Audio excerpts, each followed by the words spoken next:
जैसा पहले कई बार भी हम चर्चा कर चुके हैं कि सरकार से और सरकार को इस रुख से ऊपर उठना होगा कि वह सब कुछ कर सकती है। एक रुख जो दिखाता है कि हम सर्वसंपन्न और सर्वव्यापी हैं और सिर्फ सरकार ही कर सकती है।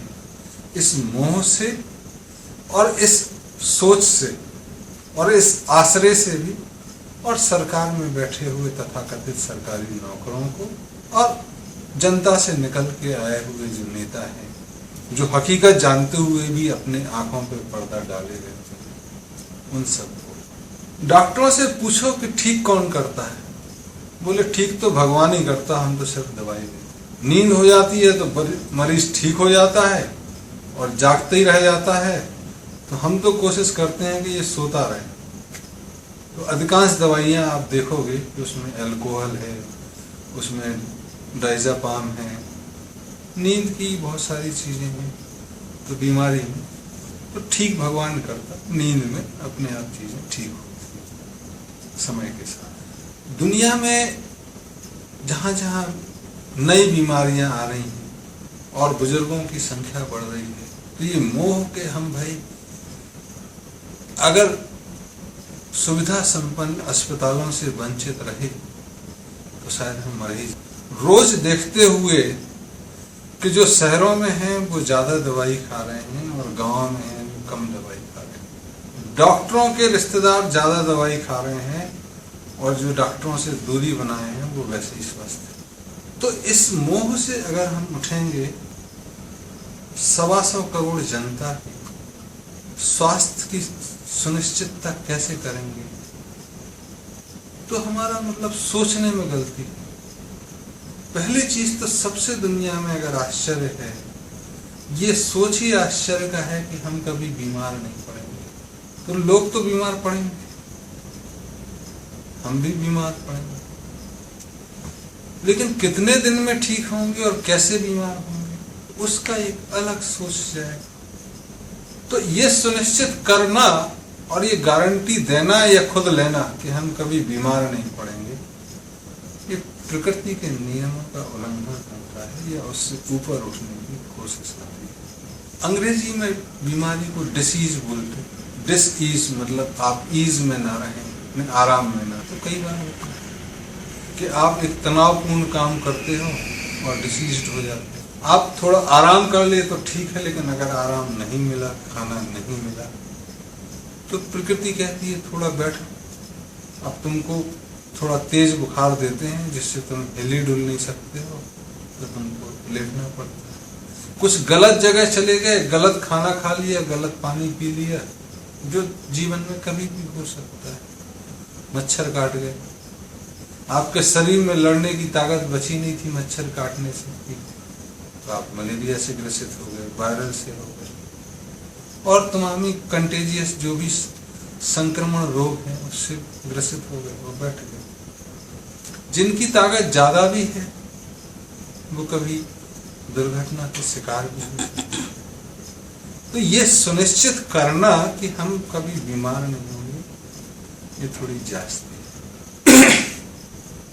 हम ठीक ठीक चलें और स्वस्थ रहें वो महत्वपूर्ण है। अगर स्वास्थ्य देखें तो है क्या, अंग्रेजी में हेल्थ तो HEL, हील, जो अपने से हील हो सके, those who can get healed by themselves, those who are healed, those who are filled, they are healthy। और हिंदी या संस्कृत में देखें स्वास्थ्य तो जो अपने 100 में स्थित है, सेल्फ कंटेन्ड है, सेल्फ सिचुएटेड है, उसको किसी दूसरे का भरोसा नहीं, वो स्वस्थ है।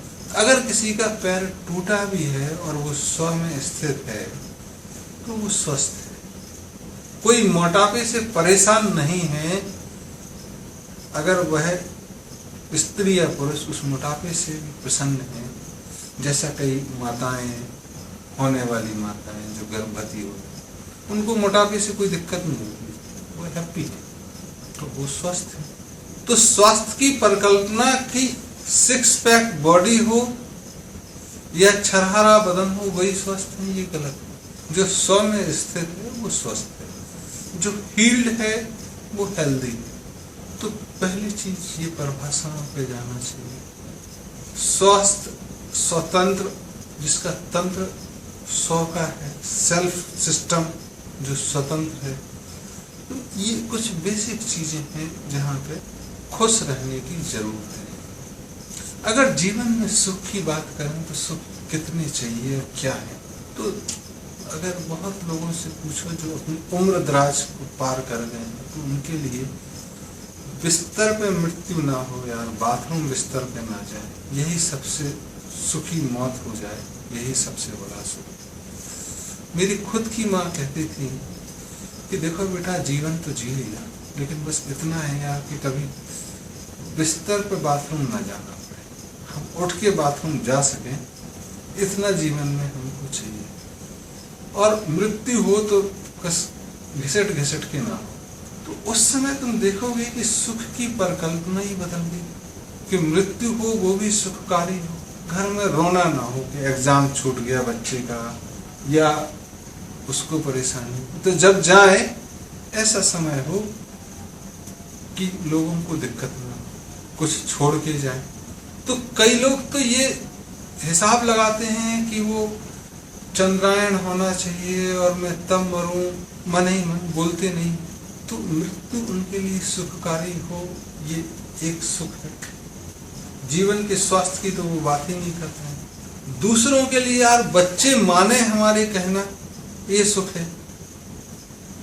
अब समाज कहता है कि बच्चे तो कहना मानते हैं, लेकिन उनसे पूछो जिनके बच्चे नहीं मानते हैं कहना, यार बच्चे दिए और वो भी सब बर्बाद निकल गए, लड़की बर्बाद निकल गई, लड़का बर्बाद, उनका दुख सोचो, वो अपने आप अस्वस्थ हो जाते हैं, चिंता में ही परेशान, और चिंताओं से एक बीमारी फिर दूसरी बीमारी। लोगों की पत्नी या पति ठीक नहीं होते हैं, तो वो कहते हैं कि यार तुमको नहीं पता यार, जो पत्नी झगड़ालू होती है ना, ईर्ष्यालु होती है, कर्कशा होती है, उसका दुख तुमको नहीं पता, क्योंकि आपको भगवान ने पति या पत्नी ठीक दी है, आप स्वस्थ हैं। लेकिन जिनकी पत्नियां या पति ऐसे हैं जो संकालु हैं, जो झगड़ालू हैं, उनसे पूछो, बोले अस्वस्थ तो इसी से होते हैं, हम सरकार क्या करेंगे, घर में तो अस्वस्थता का कारण। फिर बोले पड़ोसी ऐसे हैं, रोज झगड़ा करते हैं, दारू पी के आ जाते हैं, रोज गाली देते रहते हैं, सोने नहीं देते हैं, तेज म्यूजिक बजाते हैं। तो उनके लिए पड़ोसी, आसपास का वातावरण गंदा है, वो स्वास्थ्य का कारण है। उसके लिए कोई जीवन में आय का स्रोत ही नहीं बचा, पैसा है लेकिन जो कहते हैं वो होता ही नहीं है। प्रकृति कुछ ऐसा करती है कि जो भी हमने वादा किया, दावा किया, कमिट किया, वो कुछ पूरा होते ही नहीं। तो हमारी जवान खराब जाती है, तो बोले हम करें क्या, और टेंशन, चिंता, ये अस्वस्थ होने का कारण है कि स्वास्थ्य स्थित नहीं। और फिर पास में पैसा नहीं है, ये तो महत्वपूर्ण है कारण कि स्वस्थ नहीं है। इतने सारे दुख के कारण हैं जो आपको अस्वस्थ कर सकते हैं, आपको अपने से दूसरे में स्थित कर सकते हैं कि आपको दूसरे की मदद लेनी पड़ेगी। इसमें सरकार क्या करेगी, ये तो समाज को, व्यक्ति को, उसके परिवार को करने की चाहिए। तो 7 सुख जो बोले गए हैं, पहला सुख निरोगी काया, ये माना है कि अगर आपकी काया निरोगी रहे तो आप बाकी सुखों से निपट सकते हो। और ऐसे 6 सुख और बोले गए हैं जिसमें अंतिम मृत्यु भी सुखकारी हो। तो ये व्यक्ति के, परिवार के, समाज की जिम्मेदारी है और उसके ही कार्य है। सरकार तो गलती से शामिल होने की कोशिश कर रही है या हो रही है तब से, जबकि स्वास्थ्य एक पैसा कमाने का जरिया बना। स्वास्थ्य जब से इसमें बहुत सारे सिस्टम को जोड़ के एक डायग्नोस्टिक, अति आधुनिक डायग्नोस्टिक की सोच और उससे पैसा लूटने की कोशिश हुई, तब से सरकारें इतना महंगा इलाज कैसे करेंगी। फिर उन्होंने कहा कि हमारे यहाँ इलाज की सुविधाएं हो गई तो हम दूसरे देश से पैसा कमा सकते हैं। तो बीमार लोग हो गए और मानसिकता बीमार हो गई कि दूसरे की बीमारी से हम पैसा कमाएं। अच्छे आपने टर्म इजाद कर दिए, मेडिकल टूरिज्म। ये बीमार मानसिकता है कि हम दूसरे की बीमारी से पैसा कमाएं। तो जितने डॉक्टर हैं इनकी मानसिकता बीमार तो हो ही गई है कि हम दूसरे का दर्द है, चोट लगी है तो उससे पैसा कमा लें, उससे उबार लें। उनका कहना है कि लोग अच्छे तरीके से देते हैं, तो जब परेशानी में होंगे तभी उनसे लूट लो। तो जब उसको मारोगे तब उससे पैसा लूट सकते हो, उसको बीमार करो फिर उससे पैसे लो। तो इसमें जो सबसे अच्छी चीज है कि सरकार को इस मोह से कि हम सुनिश्चित करेंगे, इस अहम से ऊपर उठने की जरूरत है। और सरकार अगर कह सके कि हम कोई चिंता नहीं करेंगे लोगों की स्वास्थ्य की, उनको अपने स्वास्थ्य की खुद चिंता करना है, और जितना भी हम पैसा देते हैं स्वास्थ्य के लिए वो आज से बंद है। हम तनख्वाह तो बढ़ा सकते हैं, हम बाकी चीजें तो बढ़ा सकते हैं, लेकिन तुम बीमार पड़ो तो ठीक होने की जिम्मेदारी तुम्हारी है। तुमको ठीक रखने की जिम्मेदारी सरकार की नहीं है। तब शायद चीजें ज्यादा अच्छी चले। तो सुविधाएं रहें लेकिन दावा और अहम ना रहे, ये जरूरी है। लोगों के लिए दरवाजे तो खुले रहें, चाहे वो विदेश के हों या चाहे किसी भी देश के हों, लेकिन उनसे पैसा कमा के दूसरी व्यवस्थाओं के लिए पैसा जुटाने की जो एक इच्छा होती है वो ना रहे, तब चीजें ठीक होने की तरफ बढ़ेंगी। तो चाहे अमेरिका ने ओबामा के अंडर में बहुत बड़ा एक मेडिकल का बिल लाया है, देखा देखी बहुत सारे यूरोप के लोग लेके आए हैं, और यह आपके भारत में भी ये प्रक्रिया चल रही है कि एक इंश्योरेंस दे दें लोगों को, और वो इंश्योरेंस चाहे गरीब से गरीब आदमी एक बड़े से बड़े अपोलो जैसे हॉस्पिटल में बाईपास करा सके, जिसका बिल 6 लाख होगा वो सरकार देगी इंश्योरेंस। तो उससे होगा क्या कि इंश्योरेंस की कंपनियां फले फूलेंगी, और उसकी जीवन शैली के कारण तो उसको बीमारी हुई और उस पर आपका कोई ध्यान नहीं। मच्छरों के बीच में वो रोज रहता है, उसको ठीक करने की आपकी कोई कोशिश नहीं है, तो बाकी भी आएंगे। तो ये प्रक्रिया गलत है, दूरगामी नहीं है, और ना ही सस्टेनेबल है। आप इसको संभाल के रख पाएंगे। तो जरूरी है, फिर से एक बार कहें कि इस मोह से और इस अहम से कि हम ठीक कर रहे हैं निकलना जरूरी है। सुविधाएं रहें लेकिन बीमारी पहले चरण में ही ना हो।